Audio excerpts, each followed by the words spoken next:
तो आज मैं बच्चे के लिए गा रही हूँ, तो सुनिए।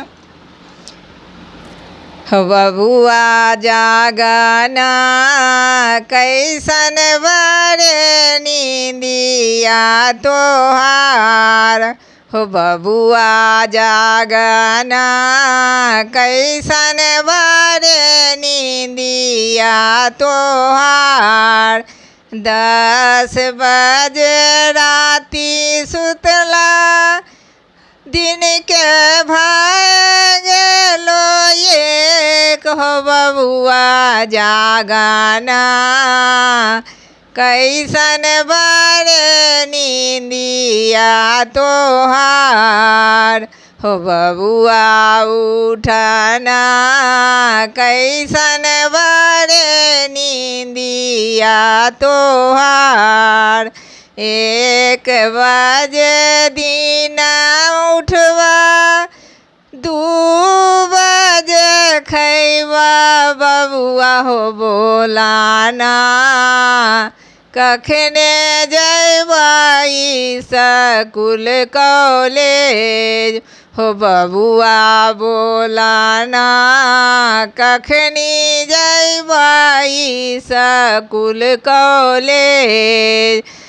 पापा जगावे दादी जगावे नींद टूटो न तोहार, हो बबुआ जागना कैसन बड़े नींदिया तोहार।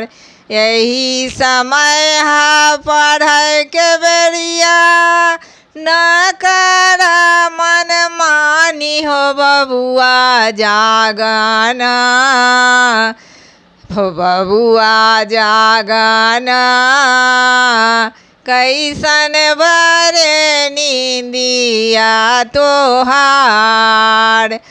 सुबह सवेरे उठा बबुआ खा के हो जाई स्कूल के तैयार, हो बबुआ जागना कैसन बड़े नींदिया तोहार।